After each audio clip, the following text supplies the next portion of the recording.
Right.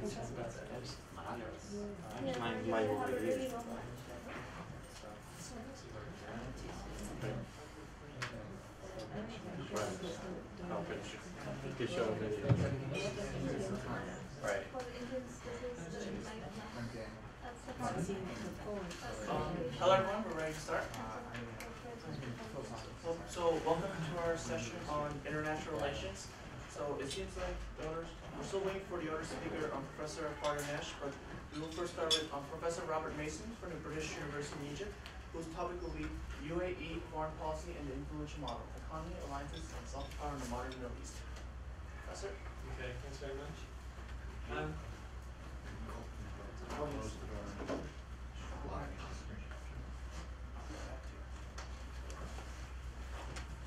Okay, well, thank you everybody. It's a great pleasure to be here today. I'm only here for a short time, so I'm glad to be here as well. What is there to say about the Emirates' foreign policy right now? Well, it's a multifarious approach that the Emirates is taking, and it's a particularly interesting time as it's increasingly engaged in various conflicts around the region, in particularly Yemen, and with potential, of course, to expand that role into Syria. Conceptually, by way of introduction, I want to talk about the Emirates as a small state. What do we mean by a small state? Well, they're usually characterized by various features, such as being isolated, susceptible to natural disasters, for example, limited in their diversification, and usually poor countries. Does this really apply to the UAE? In some respects, and particularly throughout decades ago, I would say yes.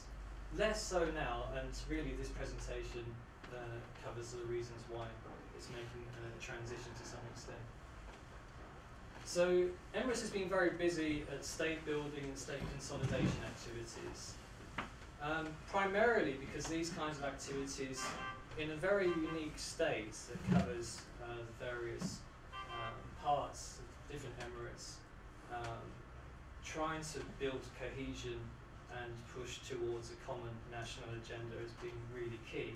But it also supports economic growth, and that is particularly important after the financial crisis and in 2008, and as a way to boost output even in normal periods.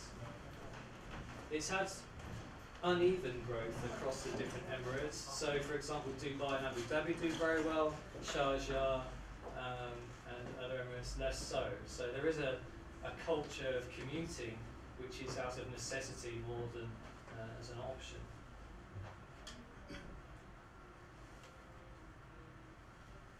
Now, when we talk about an influential model in an internationalization of UAE policy, we can first look domestically and then regionally and then internationally. Domestically, I'm thinking about sovereign wealth funds and how that engagement at the international level helps build resources, returns on investment, which can be ploughed back into domestic initiatives. But there's also diversification, which is really important going on at the same time. New markets being created, obviously with an impact, job creation. And moving up the curve of economic development into new industries, high-tech industries, and the fact that there's one company in the whole Middle East which is licensed to provide parts for Airbus, I think is indicative of an innovative approach to economic development per se. And if it's developing and diversifying, that has serious consequences for the traditional rentier model. So it's setting a new standard by way of example for other GCC states. So Saudi Arabia, for example, might be diversifying in hydrocarbon-related industries, but it's not really diversifying horizontally. And others like Oman, for example, are diversifying but at a much more limited pace. So okay, it's a small state, has limited resources maybe, it's using that oil wealth that it does have and is using it for tangible ends. Within the sub-region of the Gulf Cooperation Council, the Gulf region, the influential model is much more mixed, driven by personalities.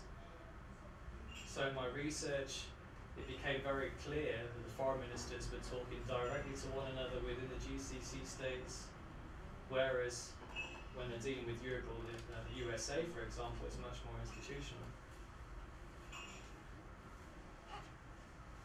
However, although it's personal within the GCC, there are also gaps in cooperation.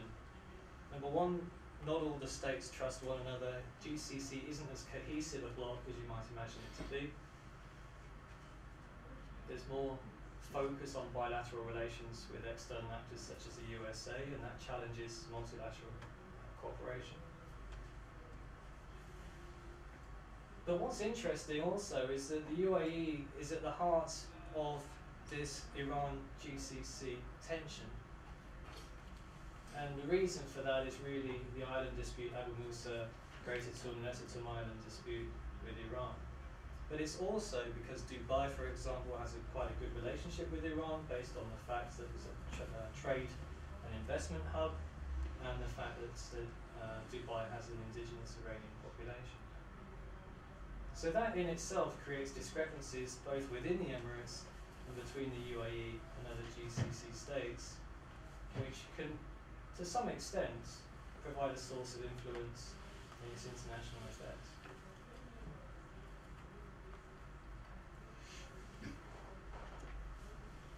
Increasingly, there's a trend of unilateralism going on in UAE foreign policy. We see that in UAE, Egypt's cooperation on attacking Islamist targets in Libya.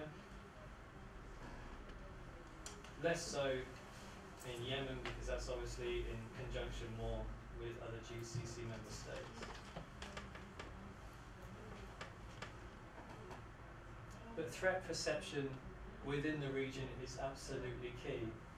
We'll come on to that in the conclusion. At the international level, we know that UAE spends billions of dollars on arms. And actually that's not a clear case of simply buying influence with the US per se, or boosting its defence capabilities.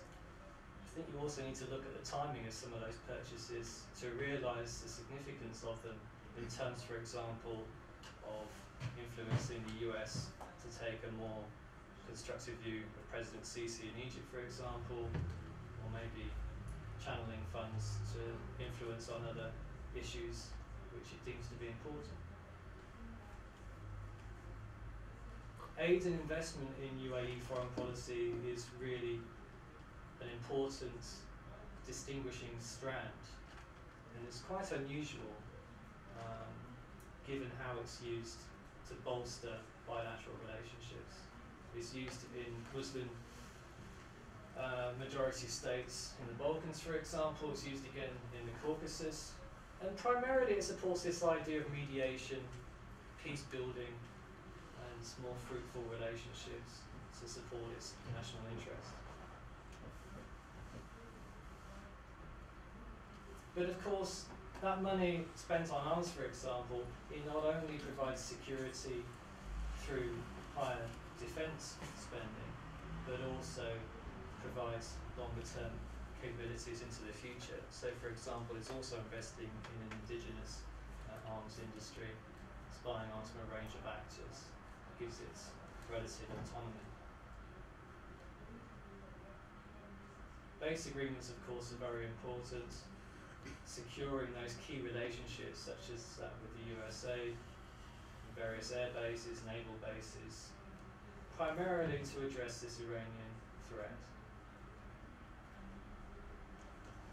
But make no mistake about it, that the UAE will also use its diplomatic leverage where appropriate, in order to extract either concessions or its interest vis-a-vis partners, other actors. So in Canada, for example, using visas in order to encourage Canada to maintain a military base in Dubai.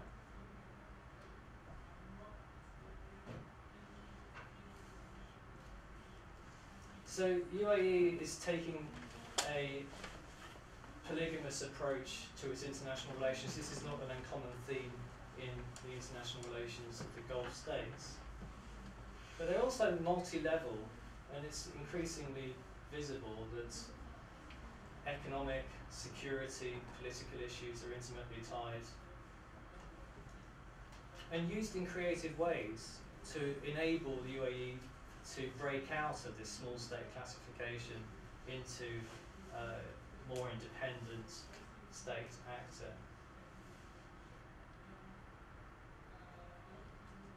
So it's building defence capabilities, it's investing heavily in education, similar to Qatar, for example, and it's building industries as the pillars, not only of a more prosperous economy, but also to tie invested interests from other countries in Europe and further afield. There's some fundamental challenges which the UAE faces, and that's probably why it's driven to take a more assertive approach along with Saudi Arabia in the last few years. Muslim Brotherhood has been a particular problem, and that's been a challenge, of course, of the GCC itself. When Kuwait, Saudi Arabia and Emirates broke off ties with Qatar, for example, for a short period. It faces an existential threat from Islamic State. But even here, it's using its soft power, its promotion of more tolerant, moderate policies, it's building churches domestically, it's trying to negotiate the international field with other actors that are willing or interested in taking a tougher stance against the Islamic State. Of course, it's unable to take a leadership position. We're not saying that it's going to break free from its shackles of being a small state overnight, but certainly more relative autonomy, stronger national resources on which it can function and develop over a period of time. Fundamentally, though, US is important. When it comes down to it, those bases, that security guarantee is what provides security on which the Emirates rest. Remember, manpower is also an issue. Small army, the UAE has been forced to use private contractors from Colombia and South Africa, and continues to rely on states such as Pakistan for troops. So throughout the research, we come to the policy recommendations at the end, and how we would advise the Emirates to focus on specific issues. So in order to build on its current gains, in order to build on its investment, for example, in Egypt, it could also push for greater economic liberalisation, more reforms in these countries. There's already dissatisfaction with some of these investments. As we've seen in other countries, Emirates uses those investments and ties them to its traditional mediation role, which is often undertaken by small states. Leading by example, really, really important. It can't confront its fellow GCC members. It's not likely to risk that kind of relationship.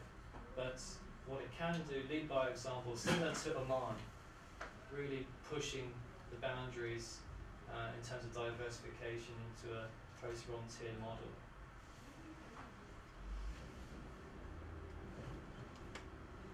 Beyond what the Emirates is doing in the security field, building an arms industry, boosting arms imports, it can also play a role in institutional structures such as Peninsula Shield Force, really driven into a higher number of troops since the Arab Spring started, moving quickly towards 100,000 troops, capable of deploying across the Gulf in order to address specific threats.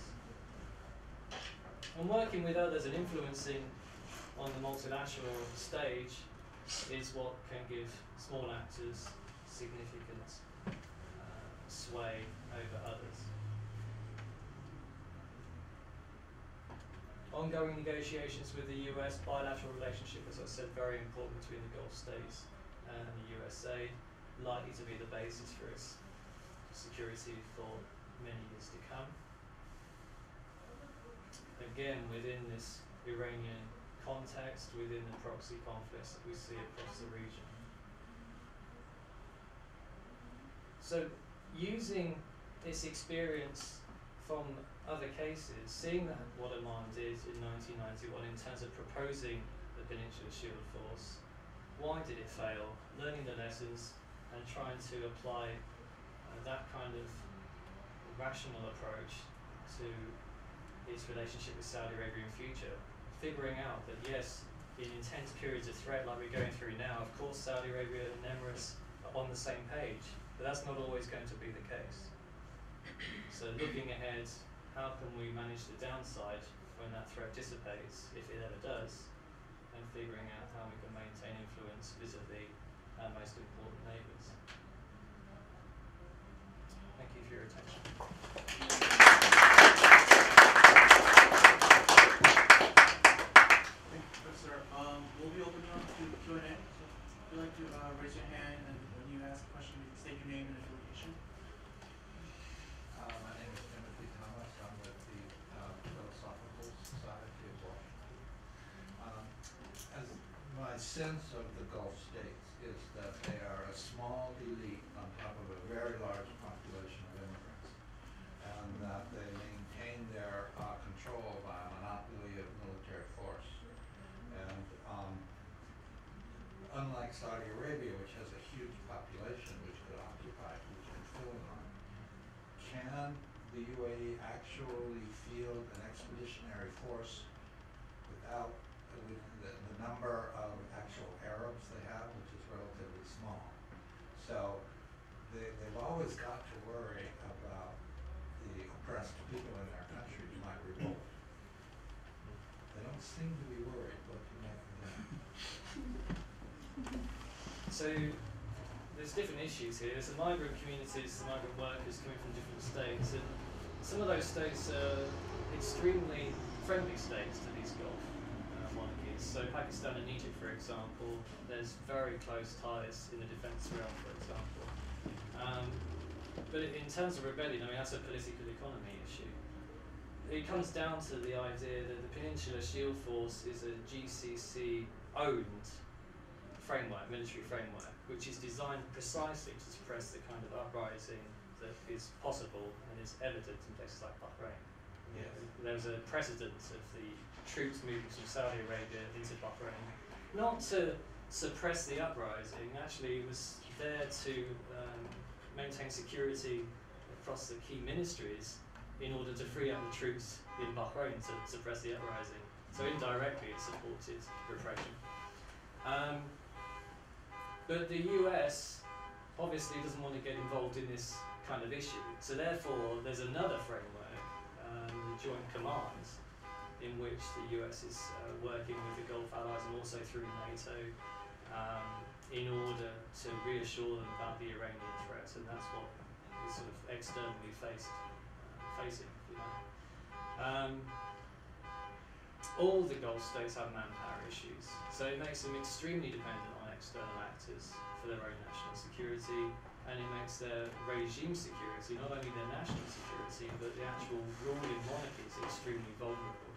And you might see in the library there's various works, some entitled things like After the Sheikhs by Christopher Davidson, which talk about the idea that the fall of these monarchies is imminent and how that might go. We don't see it. You know, in a period of low oil prices, we still don't see these mass demonstrations. Why is that? Because suppression is key, and that has really kicked in after the Arab Spring. And so is economic largesse. So reinvesting some of those billions of dollars that have accumulated over the last few years into things like providing more jobs, boosting salaries in the public sector, and making sure everybody's relatively happy everyone that counts is relatively happy. That doesn't include migrant labour.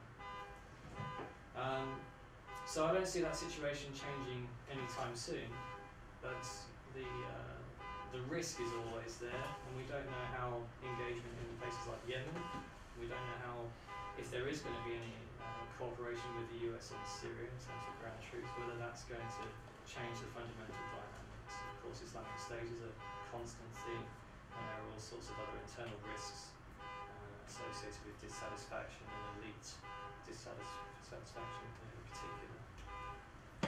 So we're yet to see a breaking point. Any other questions?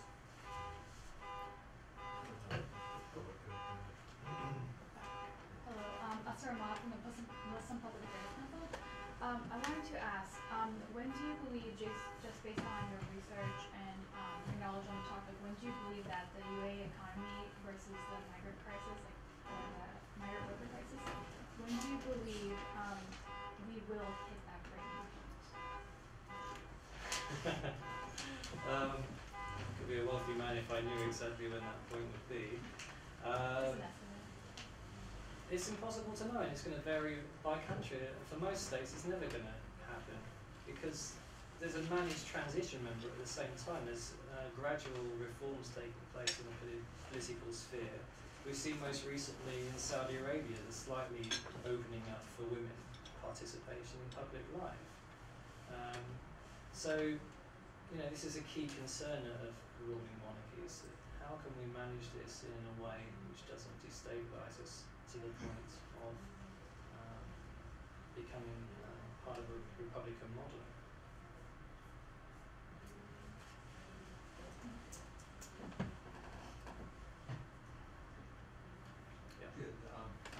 I vaguely recall that the UAE carried out bombing raids in Libya. Not very effectively, by the way. What's that? Not very effectively. Yeah, but still, to fly Yeah. all the way to Libya, Yeah. locate your target, drop a bomb somewhere near it. Yeah. Right? Which is, that takes a lot of intelligence, that takes a lot of skill, that takes a lot of money. So It takes a lot of guts as well, because they didn't tell Obama about it. What's that? They didn't inform Obama in the White House. They didn't tell the president that this was going to take place. Obama. He was surprised the following day there was a piece in the newspapers. Yeah. They didn't really know what's going on and disapprove and the rest of it.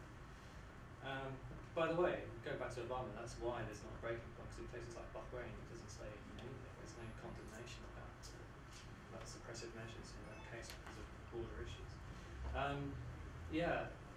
It was with Egypt though, so it was a dual attack, probably for various logistical reasons. They've got different types of aircraft, and it spreads the risk and all the rest of it using Egyptian bases to fly. But remember, Emirates is also part of an international coalition. It's part of the NATO coalition on Libya in the first place, who got rid of Gaddafi. There's huge worry about the destabilising effect of Islamists in Libya. And to try and address that when there isn't any other viable option at the moment on Libya, because the international community isn't coalescing around that issue anymore, is important. So it's becoming more assertive. This is what happens. It's the build-up of years of arms purchases, training programs. There's no point spending these billions of dollars if they're not going to become slightly more autonomy and able to secure their own national interests independently. But on the other hand, I don't see another repeat performance of that, because as I say, it wasn't really effective in reducing the threat from violent Islamism in Libya. The spillover effects are still there. Islamic State are now established in Sirte. It's actually getting a lot worse. So, it's a conundrum. And I think they're focusing on other areas. Now they're being drawn in by Saudi Arabia to this GCC alliance in Yemen, and that's where their focus will remain.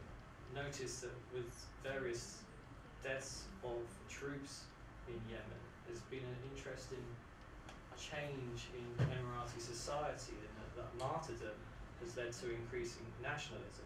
which also supports regime security. Because if everyone's on the same page in terms of supporting a foreign conflict, it means they're less focused on demanding various reforms, and then broadly supportive of what the government's doing in that particular sphere.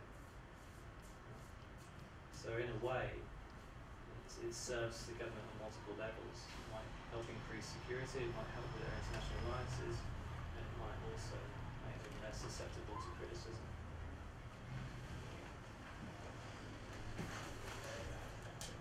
Does anyone have any other questions?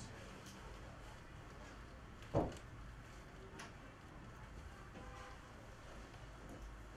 well, if no one has any other questions, looks like we're ahead of schedule, so feel free to stick around and there's I'd like to discuss this further, by the way, Yes. with anyone who's Feel free interested, to because it's such discuss a detailed it. topic. We could go on and on.